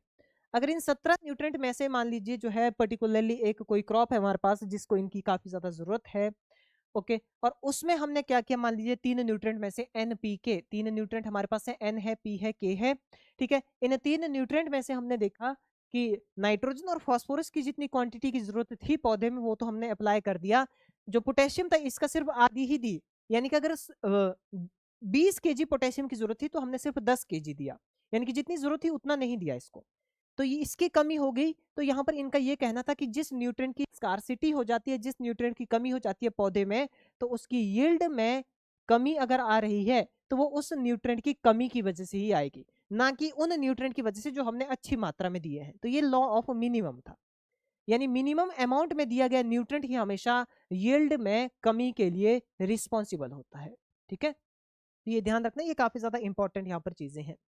आगे देखिए यहाँ पर बात करते हैं, select the element pair which after uptake occurs in the highly oxidized form and the one which is not metabolized in the plant। यानी कि यहाँ पर देखिए आपको दो न्यूट्रिएंट के पेयर यहाँ पर दिए गए हैं, जैसे फॉस्फेट और पोटेशियम नाइट्रेट और पोटेशियम सल्फेट और नाइट्रेट फॉस्फेट और सल्फेट, दो दो न्यूट्रिएंट यहाँ पर मेंशन किए गए हैं। आपको यहाँ पर बताना है एक न्यूट्रिएंट ऐसा है, यानी कि ये वाले जो है फर्स्ट न्यूट्रिएंट है, इस साइड वाला ऐसा एक न्यूट्रिएंट यहाँ पर है जिसका अपटेक के लिए जो है यहाँ पर क्या चाहिए, ज्यादा ऑक्सीजन की जरूरत होती है, ठीक है, पहली बात ये। दूसरा ऐसा है जो पौधे में मेटाबोलाइज ही नहीं होता, वो इस साइड मेंशन किया गया है। तो यहाँ पर देखिए आपने ध्यान देना है, राइट आंसर हमारे पास कौन सा हो जाएगा, ऑप्शन नंबर ए हो जाएगा, ठीक है, कौन सा, ऑप्शन ए हो जाएगा। यानी जो फॉस्फेट है भाई, ये एक तरह से काफी नॉन मोटाइल टाइप का न्यूट्रिएंट होता है, यानी कि अगर मिट्टी में इसको डाल दिया तो मिट्टी के कणों के साथ ये फिक्स हो जाता है, ठीक है। तो ये एक तरह का नॉन मोटाइल टाइप न्यूट्रिएंट, तो इसके लिए इसको हाईली ऑक्सीडाइज होना रहता है, प्रॉपर्ली घुलना रहता है सॉइल सॉल्यूशन में, तब जाकर के पौधा इसको इजीली अपटेक कर पाता है। दूसरा पोटेशियम एक ऐसा न्यूट्रिएंट है जो प्लांट में मेटाबोलाइज नहीं होता, ये अपनी ओरिजिनल फॉर्म में हमेशा, आपने देखा होगा के प्लस की फॉर्म में, ऐसी इसी फॉर्म में जो है हमेशा ये रहता है, तो ये प्लांट द्वारा मेटाबोलाइज जो है नहीं होता। और फॉस्फेट जो है एक तरह का हाईली नॉन मोटाइल न्यूट्रिएंट है, अगर हम बात करें सॉइल के केस में, तो इसलिए इसको सॉइल में घुलना जरूरी है, बाकी जब पौधे में जाता है तो पौधे में जो ये मोटाइल न्यूट्रिएंट कहलाता है। आगे देखिए, plant hormone are usually active at which internal concentration, यानी कि प्लांट हार्मोन किस इंटरनल कंसंट्रेशन में जो है यहाँ पर एक्टिव हमें देखने को मिलते हैं, यानी कि अगर उनकी उतनी मात्रा भी अगर प्रेजेंट है पौधे में तो वो जो है प्रॉपर तरीके से काम करेंगे। तो वो कितनी होगी आपकी यहाँ पर 1 माइक्रोमीटर, ठीक है, ये आपने ध्यान रखना, ऑप्शन सी जो है यहाँ पर राइट आंसर रहता है। मिनिमम इस कंसेंट्रेशन में भी जो क्या कर जाते हैं, ये अपना इफेक्ट दिखाते हैं। नेक्स्ट देखिए यहाँ पर बात करते हैं, identify the correct option. Table दिए गए हैं, यहाँ पर मैच आपको करना है। तो देखिए यहाँ पर जो है आपके पास इस टेबल में दिया गया है 1 2 3 4 इस साइड पे, और यहाँ पर जो है A B C D E दिया गया है, तो आपको इसको इसके साथ मैच करना है। तो देखिए यहाँ पर आपने ध्यान देना, फोटो सिस्टम 1 की बात की जा रही है। फोटो सिस्टम 1 की जब हम यहाँ पर बात करें, देखिए फोटो सिस्टम 1 किससे रिलेटेड है आपका, ये रिलेटेड है आपका यहाँ पर P700। सबसे पहले हमें समझना, देखिए फोटो सिस्टम क्या है, इसको अगर आप समझें, जैसे कि जो फोटोसिंथेसिस प्रोसेस होती है पौधों में, प्रकाश संश्लेषण प्रक्रिया जो पौधों के अंतर्गत होती है, तो वो मेजरली कहाँ पर होती है, थाइलाकॉइड मेम्ब्रेन में होती है। और थाइलाकॉइड मेम्ब्रेन के अंतर्गत ही जो है ये दो तरह के इंपॉर्टेंट प्रोसेसेस वहां पर चलती है, जिसे हम फोटो सिस्टम 1 और फोटो सिस्टम 2 कहते हैं। यानी थाइलाकॉइड मेम्ब्रेन के द्वारा जो लाइट को ट्रैप करके उस एनर्जी को जो भोजन में कन्वर्ट किया जाता है, उस एनर्जी को जो भोजन में एक तरह से बदला जाता है, उसमें जो है ये प्रोसेसेस हेल्पफुल होती है। और ये फोटो सिस्टम इसलिए कहलाता है क्योंकि ये जो है लाइट डिपेंडेंट पाथवे के अंतर्गत आती है आपकी, यानी जब तक जो है धूप चल रही है तब तक जो है ये लाइट ट्रैप करता रहेगा, तब तक ये प्रोसेस जो है होती रहेगी। जो फोटो सिस्टम 1 है उसमें अगर देखा जाए तो P700, यानी कि ये क्लोरोफिल ए का एक हमारे पास जो है यहाँ पर टाइप देखने को मिलता है, क्लोरोफिल ए, जो लाइट ट्रैपिंग मॉलिक्यूल होता है वो यहाँ पर प्रेजेंट होते हैं, जो लगभग आपका 700 नैनोमीटर की लेंथ की वेव लेंथ की लाइट को ट्रैप करता है। दूसरी तरफ फोटो सिस्टम 2 का जो फीचर है वो ये है कि वो जो है 680 नैनोमीटर से कम तक की जो वेवलेंथ है उनको क्या करता है, ये ट्रैप करता है, ठीक है, उन लाइट्स को क्या करेगा, ये उन वेवलेंथ की लाइट को ट्रैप करेगा, और जो है केमिकल फॉर्मेशन ऑफ फूड उसमें क्या करेगा, हेल्प करेगा, यानी कि ग्लूकोज के मॉलिक्यूल बनाने में, और उसके बाद एनर्जी फॉर्मेशन में जो है क्या करते हैं, ये हेल्प करते हैं। प्लास्टोसाइनिन की जब हम यहाँ पर बात करते हैं, देखिए आपने ध्यान देना, यहाँ पर काफी ज्यादा इंपॉर्टेंट होता है। प्लास्टोसाइनिन क्या है आपका, ये कॉपर कंटेनिंग प्रोटीन होता है। क्या होता है, ये कॉपर कंटेनिंग प्रोटीन होता है प्लास्टोसाइनिन। और अगर हम बात करते देखिए यहाँ पर फियोफाइटिन की, तो फियोफाइटिन क्या है आपका, क्लोरोफिल ए, जिसमें मैग्नीशियम जो है प्रेजेंट नहीं होता। क्लोरोफिल ए का ऐसा यहाँ पर एक तरह का फॉर्म होता है जिसमें मैग्नीशियम की प्रेजेंस नहीं होती। बाकी हमें क्या देखने को मिलता है कि क्लोरोफिल में जो है मैग्नीशियम प्रेजेंट रहता है। तो इस तरह से अगर हम बात करें देखिए, तो पहले का आपका हो जाता है यहाँ पर सी, सेकंड का हो जाता है ए, थर्ड का हो जाता है आपका बी। तो यहाँ पर इस तरह से हमारे पास कौन सा हो जाएगा, ऑप्शन नंबर बी जो है आपका राइट आंसर हो जाएगा। ठीक है, ध्यान देना आपने, ऑप्शन बी राइट आंसर यहाँ पर रहेगा। क्लियर है भाई। चलिए नेक्स्ट यहाँ पर बात करते हैं, C3 photosynthesis pathway is known as. जो C3 फोटोसिंथेसिस पाथवे, उसे हम और किस नाम से जानते हैं, कैम साइकिल से, फोटोफॉस्फोरिलेशन से, केल्विन साइकिल से, या केमो ऑस्मोटिक थ्योरी से। तो इसे किस नाम से जाना जाता है, केल्विन साइकिल से जो हम इसे जानते हैं, क्योंकि ये किसके द्वारा डिस्कवर किया गया था, केल्विन के द्वारा डिस्कवर किया गया, इसलिए इसे केल्विन साइकिल के नाम से जो है यहाँ पर जाना जाता है। ये हमारे पास डिफरेंट प्रोसेसेस रहती हैं जो आपका एनर्जी फॉर्मेशन में जो है पौधे की क्या करती हैं, हेल्प करती हैं। इसे हम C3 साइकिल भी कहते हैं। ठीक है, या आपने जैसे प्लांट में भी हम पढ़ते हैं इसको कि जैसे C3 प्लांट हो गया, C4 प्लांट हो गया, यानी C3 प्लांट हो गया उनमें ये केल्विन साइकिल चलता है, C3 साइकिल चलता है, C4 प्लांट में C4 साइकिल चलता है। मोस्ट कॉमनली अगर देखा जाए तो ये ऐसे प्लांट्स में देखने को मिलता है जिनकी वाटर यूज एफिशिएंसी कम है, जैसे आपका राइस हो गया या व्हीट हो गया। और इनमें जो फोटोसिंथेसिस होती है वो सिर्फ और सिर्फ जो है C3 पाथवे के अंतर्गत किसमें देखने को हमें मिलती है, मीजोफिल सेल्स जो है इसमें इन्वॉल्व होती हैं। ठीक है, पत्तियों की जो मीजोफिल सेल है। बाकी C4 की जब बात होती है तो C4 में आपका मीजोफिल सेल्स, ठीक है, C4 प्लांट्स में आपका मीजोफिल सेल के अंतर्गत, प्लस इसमें देखने को हमें मिलता है बंडल शीथ सेल। ठीक है, क्या है, बंडल शीथ सेल, जिसे हम क्या कहते हैं कलेक्टिवली, इसे जो है क्रेंज एनोटमी कहा जाता है। क्या कहलाते हैं ये, क्रेंज एनोटमी जो है इसे कहा जाता है। तो यहाँ पर आपने देखिए इस चीज पे ध्यान दें, क्रेंज क्रेंज एनोटमी समझ लेना आपने कि जो ये अरेंजमेंट होती है मिजोफिल सेल और बंडल शीथ सेल की, जो दोनों जो है पार्टिसिपेट करती है यहाँ पर। ओके, जो आपका proper food formation, energy formation हो गया, उसमें प्रॉपर पार्टिसिपेशन रहती है, और इसके जो अरेंजमेंट होती है उसे क्रेंज एनोटमी हम कहते हैं। ठीक है, तो ये C4 प्लांट रिलेटेड हो गया। इन C4 प्लांट में जैसे आपका शुगर केन हो गया, मेज हो गया, गन्ना, मक्का, ये C4 प्लांट में आते हैं। इनकी वाटर यूज एफिशिएंसी क्या होती है, ज्यादा होती है। ठीक है, तो इन चीजों का भी ध्यान रखना है। आगे देखिए, which method of breeding is not appropriate for cross pollinated crop. Cross pollinated यानी जो पर परागित फसलें होती है उनमें ब्रीडिंग का कौन सा मेथड जो है उपयोग में नहीं लाया जाता, कॉमन तौर पे जो है उनके लिए अप्रोप्रिएट नहीं रहता। तो देखिए, मास सिलेक्शन अप्रोप्रिएट माना जाता है, हिट्रोसिस ब्रीडिंग अप्रोप्रिएट माना जाता है, रिकरेंट सिलेक्शन भी अप्रोप्रिएट माना जाता है। बट बैक क्रॉस मेथड है हमारे पास ब्रीडिंग का, ये जो है अप्रोप्रिएट नहीं माना जाता। बैक क्रॉस जो है अप्रोप्रिएट नहीं रहता है किसके लिए, जो क्रॉस पॉलिनेटेड क्रॉप रहती है, जो परपरागित फसलें रहती है। ठीक है, बाकी अगर नेक्स्ट क्लासेस हमारी आती हैं तो उसमें हम डिटेल में इन चीज़ों के बारे में जानेंगे, क्योंकि ये हमारे पास काफ़ी कम्प्लेक्स चीज़ें रहती हैं। तो अगर एक एक पूरी पूरी क्लास जो है यहाँ पर एक एक मेथड को समझाने में चली जाती है आपका। ठीक है, तो इसलिए थोड़ा यहाँ पर ध्यान दीजिएगा, आगे जो भी क्लासेस हमारी इससे रिलेटेड आएंगी, ठीक है, तो उसमें हम जरूर इन टॉपिक को, जो कम्प्लेक्स टॉपिक रहते हैं उनके बारे में जरूर जो है डिस्कस करेंगे। नेक्स्ट देखिए यहाँ पर, विच of the following male sterility system does not require maintainer line. यानी कि इनमें से जो हमारे पास यहाँ पर दिए गए डिफरेंट सिस्टम्स है, इसमें मेंटेनर लाइन की जरूरत कहाँ नहीं पड़ती है। मेंटेनर लाइन का मतलब क्या होता है भाई, सिंपल से अगर हम समझे तो ये भी थोड़े आपके कम्प्लेक्स टॉपिक बनते हैं। अगर हम सिंपलिसिटी से देखिए इनको समझे, तो जैसे हमारे पास अगर दो हम क्रॉस में पेरेंट को इन्वॉल्व करा रहे हैं वहां पर, ठीक है, तो दो क्रॉस को, अगर दो पेरेंट को क्रॉस के अंतर्गत हम इन्वॉल्व करा रहे हैं, तो जो हमारे पास पेरेंट, फीमेल पेरेंट रहेगा। जैसे अगर एग्जांपल की मदद से समझे, क्रॉस जब भी हम कराते हैं A इंटू बी हमने क्रॉस कराया भी, ठीक है, तो यहाँ पर हमारे पास जो लाइंस होती हैं ब्रीडिंग के अंतर्गत, तो क्या होता है हमारे पास, एक होती है A लाइन, B लाइन और R लाइन, तीन लाइन हमारे पास रहती है। R लाइन को हम कहते हैं रिस्टोरर लाइन। क्या कहते हैं, रिस्टोरर लाइन। ए लाइन हमारे पास क्या होगी, ये होगी आपकी फीमेल। क्या होती है ये, ए लाइन होती है आपकी फीमेल पेरेंट। बी लाइन होती है आपकी मेंटेनर लाइन। ध्यान देना आपने, क्या लाइन होती है ये, मेंटेनर लाइन। यानी कि मोस्ट कॉमनली जब हाइब्रिड बनाया जाता है, हाइब्रिड बनता है ए इंटू आर। ध्यान देना हमेशा, ठीक है, ए इंटू आर आपका क्या बनता है, हाइब्रिड बनता है। तो जो बी है इसका काम क्या है, इसका काम होता है इस ए लाइन को मेंटेन करना। क्या काम होता है इसमें कि ए लाइन के जो हमने मेल कैरेक्टरिस्टिक यहाँ से कभी हटा दिए थे तो उनको वापस लाने के लिए, उनको प्रॉपरली मेंटेन करने के लिए हम बी लाइन का यहाँ पर क्या करेंगे, इस्तेमाल करेंगे। और R line as a restorer line, यानी कि ए इंटू आर क्या तैयार होता है हमारे पास, हाइब्रिड तैयार होता है। क्या तैयार होता है, हाइब्रिड तैयार होता है, और इसको हम जो है रिस्टोरर लाइन भी कहते हैं। अब लाइन का मतलब क्या है, यहाँ हम वेराइटीज समझ सकते हैं इनको, एक एक वेराइटी जो है इन्हें समझा जा सकता है। ठीक है, तो यहाँ पर आपने इस चीज पे ध्यान देना है। क्लियर होगा भाई यहाँ पर।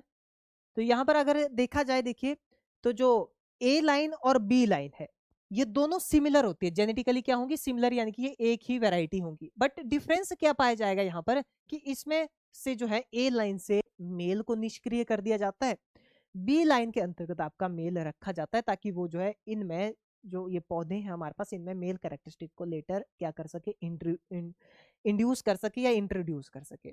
ठीक है, तो यानी कि हमें हर एक, जब भी हम फील्ड में जो है इस तरह से क्रॉस ब्लॉक्स बनाते हैं तब हमें जो है मेंटेनर लाइन की जरूरत हर जगह पड़ती है, बट एक जगह हमें नहीं पड़ती। कहाँ पर जरूरत नहीं रहती, जहां पर हमारे पास कौन सी स्टेरिलिटी काम करती है, temperature sensitive genetic male sterility. ये जेनेटिक मेल स्टेरिलिटी के अंतर्गत आते हैं। जेनेटिक मेल स्टेरिलिटी का मतलब हुआ कि जहां पर न्यूक्लियस के अंतर्गत ऐसे जीन पाए जा रहे हैं जो स्टेरिलिटी कॉज कर रहे हैं पौधे में। जब साइटोप्लाज्म के अंतर्गत स्टेरिलिटी कॉज करने वाले जीन पाए जाएं तो उसे साइटोप्लाज्मिक मेल स्टेरिलिटी कहते हैं। जब दोनों के जीन की कंट्रीब्यूशन हो तो उसे साइटोप्लाज्मिक जेनेटिक मेल स्टेरिलिटी कहते हैं। ठीक है, जो हम यहाँ पर देख पा रहे हैं। तो एक जो ये आपकी आती है जिसे हम जो है एक तरह से टीजीएमएस भी कहते हैं, यानी कि temperature sensitive genetic male sterility. Temperature का प्रभाव यहाँ पर होता है, यानी कि तापमान अगर बढ़ गया तो पौधा स्टेराइल हो जाएगा, नॉर्मल पे अगर तापमान आ गया तो पौधा फिर से फर्टाइल हो जाएगा। ठीक है, तो इसे हम क्या कहते हैं, temperature sensitive genetic male sterility, यानी कि फिर हमें वापस से मेंटेन करने की जरूरत नहीं है। जैसे टेम्परेचर कम होगा पौधा अपने आप ही जो है अपने मेल कैरेक्टरिस्टिक को क्या कर लेगा, रिस्टोर कर लेगा। तो यहाँ पर जरूरत जो है नहीं रहती मेंटेनर लाइन की। आगे देखिए, homozygous line developed by self fertilization in a cross pollinated crop is termed, यानी कि देखिए हमारे पास कोई क्रॉस पॉलिनेटेड क्रॉप है बट हम उसको जो है परपरागित तो नहीं होने दे रहे हैं, हम उसी में अपने आप में ही उसमें जो है पॉलिनेशन करा रहे हैं। यानी कि क्रॉस पॉलिनेटेड क्रॉप में हम सेल्फ पॉलिनेशन होने दे रहे हैं या उसको इंड्यूस करा रहे हैं। तो ऐसी जो लाइन होती है, ऐसी जो वैरायटी होती है क्रॉस पॉलिनेटेड होने के बावजूद भी जिसमें सेल्फ पॉलिनेशन हुई हो, उसे हम क्या कहते हैं, उसे कहा जाता है इनब्रीड। क्या कहा जाता है, उसे इनब्रीड कहा जाता है। जब बात आती है ऐसी सिमिलर, यानी कि जब हम जो है सेल्फ पॉलिनेटेड क्रॉप में प्योरली सेल्फ पॉलिनेशन कराते हैं, ठीक है, यानी कि जो सेल्फ पॉलिनेटेड क्रॉप में जब प्योरली पॉलिनेशन कराई जाती है तो वो ऐसी लाइंस को, ऐसी वैरायटीज को हम क्या कहेंगे, प्योर लाइन वैरायटीज कहेंगे। यानी कि सेल्फ पॉलिनेटेड वैरायटी थी, उसमें क्रॉस पॉलिनेशन नहीं होने दी, उसमें सेल्फ ही पॉलिनेशन होती जा रही है, होती जा रही है, तो वो प्योर लाइन बनेगी, यानी कि उसमें कोई भी दूसरी वैरायटी के कोई गुण नहीं होंगे। बट क्रॉस पॉलिनेशन वैरायटी ऐसी होती है जिनको दूसरे के पॉलन की जरूरत होती है, ठीक है, या दूसरी वैरायटी या दूसरे पौधे से पॉलन की जरूरत होती है, तब जाकर के वो अच्छी यील्ड दे पाते हैं। बट अगर उनमें भी हम जो है सेल्फ पॉलिनेशन ही कराएं तो उस वैरायटी को, उस लाइन को हम इनब्रीड लाइन कहेंगे। क्या कहेंगे, इनब्रीड। क्लोन क्या होता है, जैसे हमने इसके बारे में पहले भी बात की हुई है। क्लोन यानी कि जो आपका बिल्कुल जेनेटिकली सिमिलर रहता है, मॉर्फोलॉजिकली थोड़े बहुत चेंजेस देखे जा सकते हैं, जेनेटिकली बिल्कुल सिमिलर रहता है पेरेंट प्लांट के। जैसे हम जो है ग्राफ्टिंग करते हैं, कटिंग करते हैं, तो कटिंग, मान लीजिए हमने किसी एक पौधे से जो है कलम निकाली, उसकी कलम जो हमने लगा दी कहीं पे, और उससे जो पौधा बना वो सेम उसी पौधे की तरह बनेगा जहां से हमने वो कलम उसकी ली हुई है। म्यूटेंट का मतलब क्या होता है, म्यूटेंट यानी कि जिसमें जेनेटिकली क्या किया गया हो, जेनेटिक्स को बदला गया हो, चेंज किया गया हो, यानी जेनेटिक सीक्वेंस को जो है बदला गया हो। इसके बाद देखिए नेक्स्ट हमारे पास यहाँ पर एक फॉर्मूला मेंशन किया गया है क्वेश्चन के अंतर्गत, VG upon VP into under root of VP into K. ये किसके कैलकुलेशन के लिए जो है यूज में लाया जाता है। अगर क्लासेस कभी हमारी आगे हुई इसके रिलेटेड तो हम जरूर जो है इन फॉर्मूलाज के बारे में, जितने भी यहाँ पर ऐसी चीजें आई, रेशो रिलेटेड, फॉर्मूला रिलेटेड जो थोड़ी कॉम्प्लेक्स चीजें आई, इनके बारे में अच्छे से जो हम यहाँ पर बात करेंगे।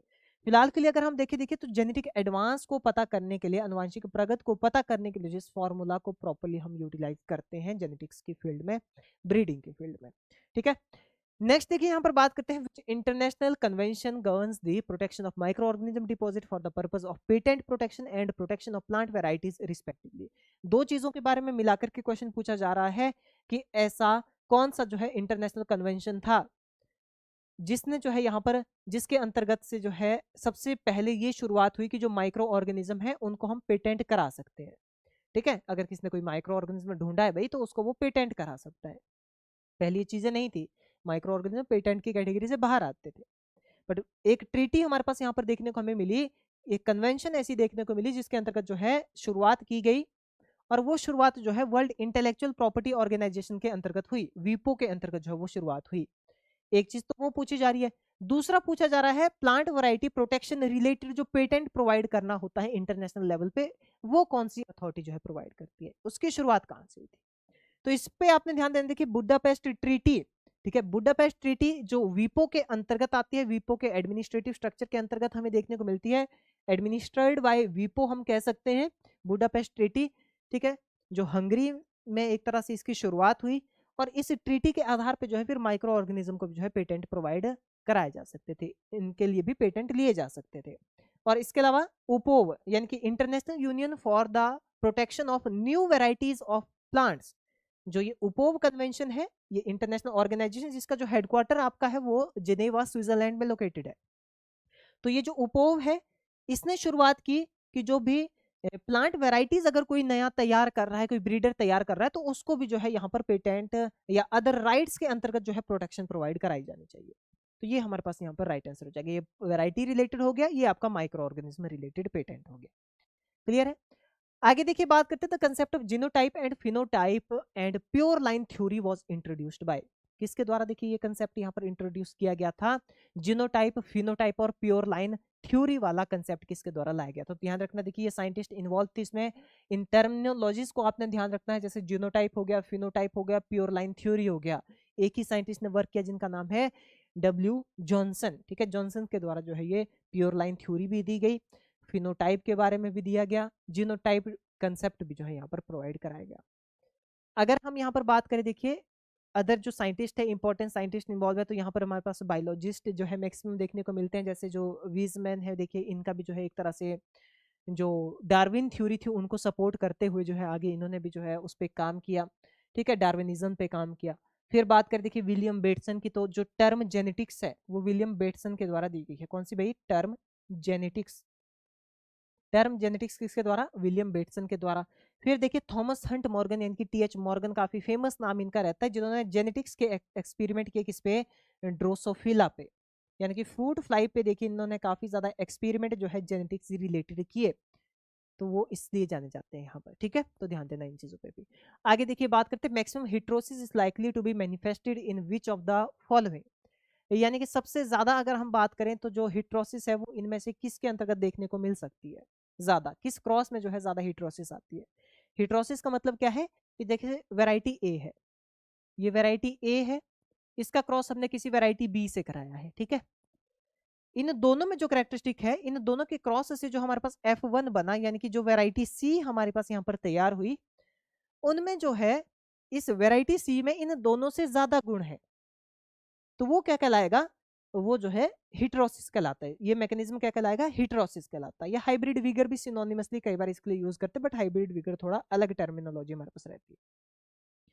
अगर हम यहाँ पर बात करें देखिए इसकी, तो क्या कह रहा है यहाँ पर कंसेप्ट, क्या कह रहा है कि जो पेरेंट्स है, पेरेंट्स से ज्यादा जब परफॉर्मेंस जो है ऑफस्प्रिंग की हो, मान लीजिए इसकी यील्ड थी 50 क्विंटल, ठीक है, इस वैरायटी की, इस वैरायटी की भी यील्ड थी 50 क्विंटल, बट ये जो है अकेला 80 क्विंटल की यील्ड दे रहा है, यानी कि दोनों पेरेंट्स से क्या है, ये सुपीरियर है।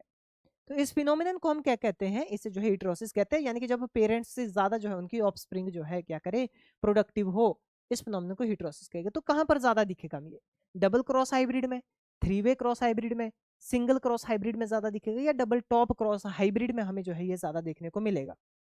तो देखिए ये हमें मिलेगा कहां पर, जो सिंगल क्रॉस हाइब्रिड होता है वहां पर ज्यादातर हमें जो है देखने को ये मिलता है, सिंगल क्रॉस हाइब्रिड में ये मैक्सिमम होता है। अगर हम बात करें जो हिट्रोसिस है, ठीक है, वो उभर करके कहां पर ज्यादा आती है, सिंगल क्रॉस हाइब्रिड में। और कंपैरिजन भी इजीली किया जा सकता है भाई, यहाँ पर जैसे हमने बात की कि इसकी 50 क्विंटल यील्ड थी, इसकी भी 50 थी, बट इसकी 80 हो गया, तो सिंपली हम पता कर सकते हैं, दो ही पेरेंट है ना, हमें कोई ज्यादा जांच पड़ताल करनी है। अगर हम बात करते देखिए डबल क्रॉस हाइब्रिड की, तो यहाँ पर ध्यान देना ये काफी ज्यादा इंपॉर्टेंट है। डबल क्रॉस हाइब्रिड क्या क्या मतलब होता है, डबल क्रॉस हाइब्रिड यानी कि हम जो है यहाँ पर दो पहले से ही बने हुए हाइब्रिड को क्या कराएंगे, क्रॉस कराएंगे, यानी कि जिसमें हमारे पास क्या आया कि ए इंटू बी पहले से क्रॉस हुआ एक हाइब्रिड है, इसके अलावा इनटू हम क्या करेंगे, किसके साथ क्रॉस कराएंगे इसको, B sorry C into D, ठीक है। यानी कि इसका जो F1 हुआ वो प्लस इसका जो F1 हुआ वो, इन दोनों के बीच में जो क्रॉस कराया जाएगा वो क्या कहलाएगा, वो आपका जो है डबल क्रॉस हाइब्रिड कहलाएगा। यानी कि पहले से ही हमारे पास जो है हाइब्रिड है, उन दो जो चार हाइब्रिड वैरायटी से, ठीक है, मोस्ट कॉमनली चार पेरेंट ले लेते हैं हम यहाँ पर, दो दो पेरेंट की आपस में जो है क्रॉस करा लेते हैं, उनका जो ऑफस्प्रिंग आता है उसका आपस में जो क्रॉस कराते हैं उसे हम क्या कहते हैं, डबल क्रॉस हाइब्रिड। ठीक है, ध्यान रखने यहाँ पर डबल क्रॉस हाइब्रिड कहलाता है, यानी कि ऐसे हाइब्रिड्स को क्रॉस कराना जो पहले से ही हाइब्रिड्स हैं। इसके बाद थ्री वे क्रॉस हमारे पास यहाँ पर देखने को मिलता है। देखिए तो थ्री वे क्रॉस क्या होता है, थ्री वे क्रॉस देखिए इससे थोड़ा डिफरेंट होगा, यानी कि यहाँ पर क्या होगा, हम ए इंटू बी ये क्रॉस हमारे पास कराया हमने पहले, ठीक है, ए इंटू बी क्रॉस कराया, फिर इसके बाद हमने इस ए और बी से जो ऑफस्प्रिंग निकला था हमारे पास, कौन सा जो F1 निकला था, उसको हमने फिर से एक सी के साथ क्रॉस कराया, ठीक है। यानी कि ए इंटू बी जो हमारे पास आया था उसको हमने एक सी के साथ क्रॉस कराया, तो इसमें तीनों के कैरेक्टरिस्टिक आ जाएंगे हमारे पास यहाँ पर, ठीक है, क्या हो जाएगा, तीनों के कैरेक्टरिस्टिक हमारे पास यहाँ पर आ जाएंगे, यानी कि ए बी सी तीनों के कैरेक्टरिस्टिक वाला इंडिविजुअल हमारे पास आ जाएगा।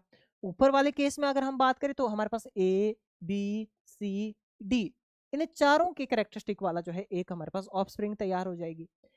तो ये हो गया डबल क्रॉस हाइब्रिड, ये हो गया हमारे पास कौन सा, थ्री वे क्रॉस, यानी कि एक क्रॉस हमने दो पेरेंट के बीच में कराया और उनका जो ऑफस्प्रिंग आया उसको एक नई वैरायटी के साथ हमने क्रॉस कराया।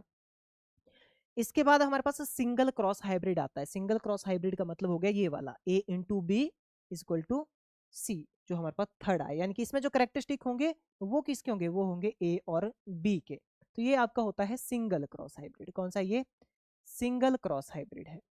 इसके बाद double top cross hybrid. Double top cross hybrid को समझने से पहले हमें समझना है टॉप क्रॉस क्या होता है।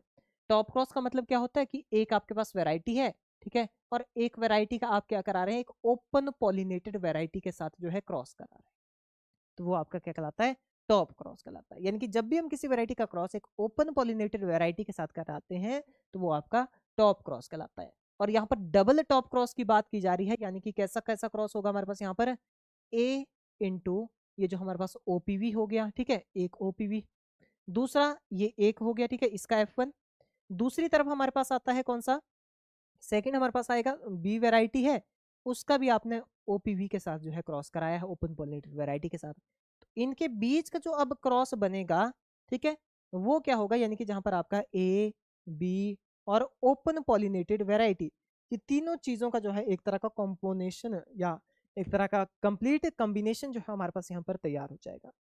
तो ये क्या कहलाता है आपका, इसे जो हम क्या कहेंगे, डबल टॉप क्रॉस हाइब्रिड जो है इसे कहेंगे, ठीक है। तो ये आपने ध्यान रखना, काफी ज्यादा इंपॉर्टेंट ये रहते हैं जो भी यहाँ पर हमारे पास डिफरेंट टाइप ऑफ क्रॉसेस जो यहाँ पर मेंशन किए गए हैं, ठीक है। क्लियर हो गया भाई, चलिए नेक्स्ट यहाँ पर बात करते, देखिए under which act plant varieties are registered by government of India.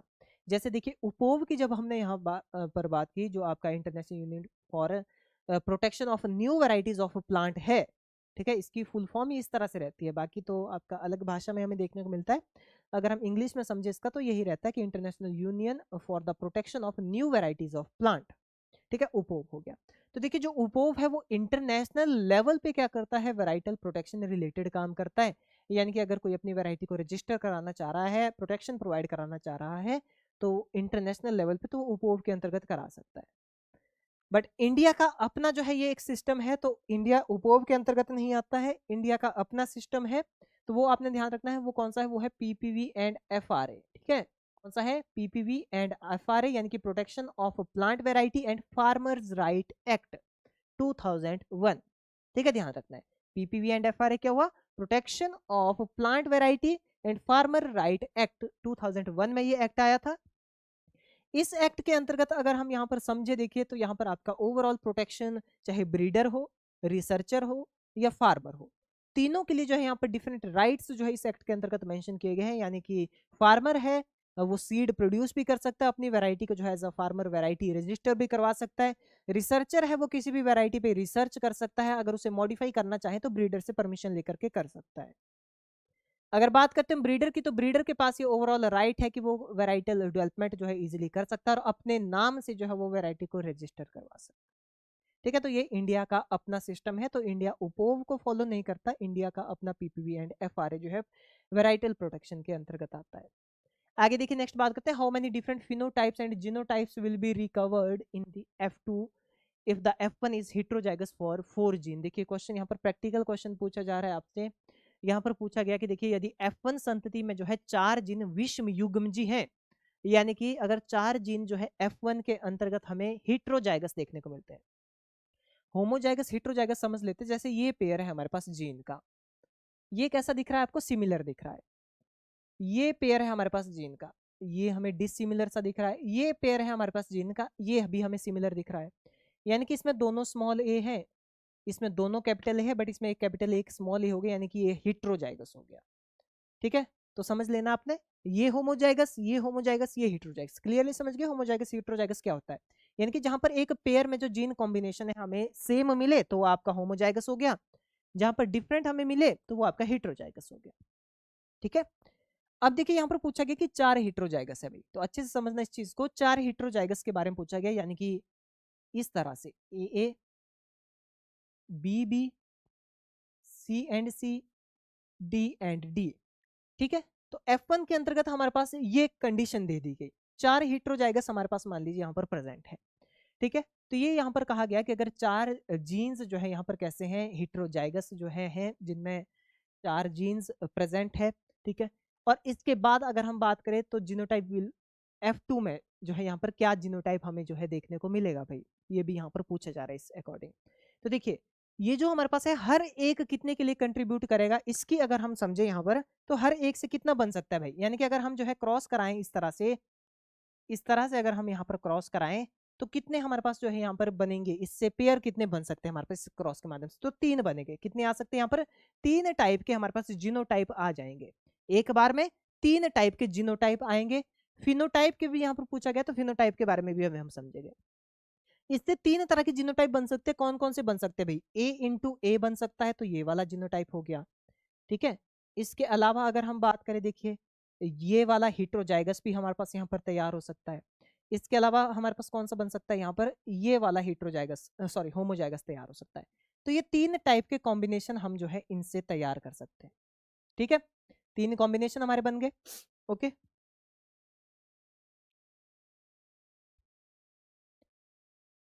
ठीक है, ये 3 कॉम्बिनेशन हमारे पास यहाँ पर तैयार हो गए।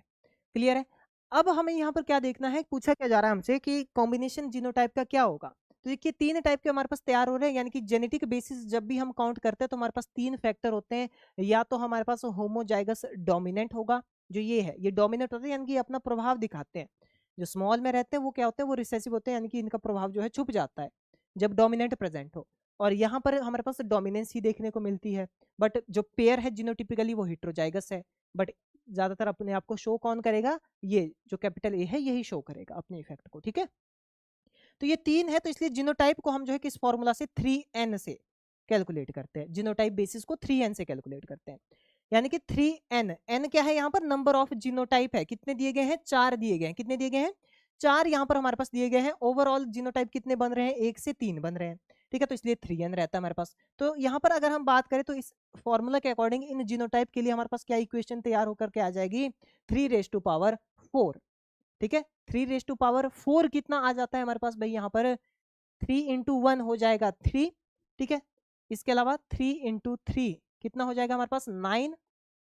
ठीक है, और 9 इंटू 3 कितना हो जाएगा भाई 27, और 27 इंटू 3 कितना हो जाएगा हमारे पास 81 हो जाएगा। तो 81 कहाँ पर मेंशन है हमारे पास, यहाँ पर।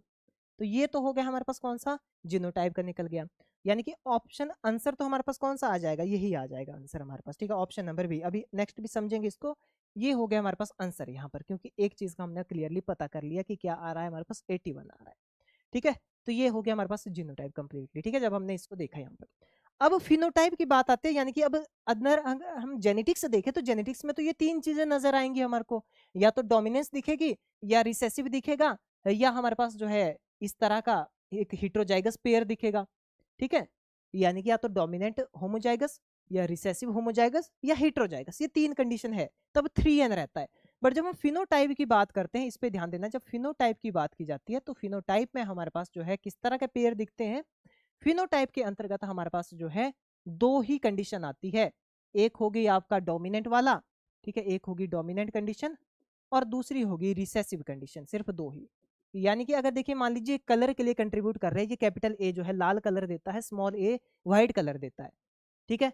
तो अगर हम डोमिनेंस की बात करें तो कैपिटल वाला क्या कर जाएगा, इसको दबा देगा व्हाइट कलर को, और यानी कि यहाँ पर भी कलर कैसा दिखेगा, रेड ही दिखेगा हमारे पास, यानी कि ये रेड कलर हो जाएगा, ये भी रेड कलर हो जाएगा।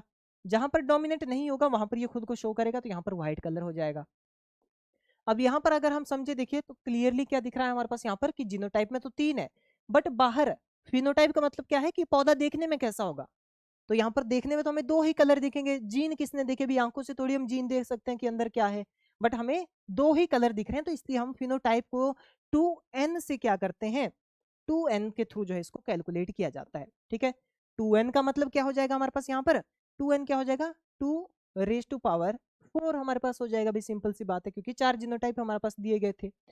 यहाँ पर अगर देखिए हम समझे तो कितना हो जाएगा हमारे पास यहाँ पर, ओवरऑल अगर देखा जाए तो हमारे पास यहाँ पर कितना आ जाएगा भाई, यहाँ पर 16 हमारे पास जो है निकल करके आ जाएगा। 2 into 1 कितना हो जाएगा हमारे पास 2, ठीक है, 2 into 2 कितना हो जाएगा 4, और 4 को जब हम जो है फिर से 2 से गुणा करेंगे कितना आ जाएगा हमारे पास 8, और 8 को फिर से 2 से गुणा करेंगे कितना आ जाएगा हमारे पास यहाँ पर 16 आ जाएगा। तो ओवरऑल अगर हम यहाँ पर बात करें तो कितना आएगा 16, यानी कि यहाँ पर फिनोटिपिक हमें हमारे पास कितना तरह का कैरेक्टरिस्टिक के जीनोटाइप हमें यहाँ पर रेशो जो है हमें यहाँ पर देखने को मिलेगा, फिनोटिपिक जो है 16 आ जाएगा हमारे पास, ठीक है।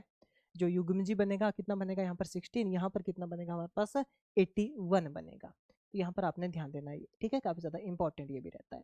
चलिए लास्ट क्वेश्चन की बात करेंगे आज की क्लास के, यहाँ पर selfing reduces heterozygosity in each generation by the factor, यानी कि जो सेल्फिंग होती है अगर हम दो वेराइटीज को आपस में ही क्या करते जाएं भाई, यहाँ पर सेल्फिंग करते जाएं, तो उनमें जो है एक तरह से जो हेटेरोजाइगोसिटी है वो हर एक जनरेशन में क्या होती जाएगी, कम होती जाएगी।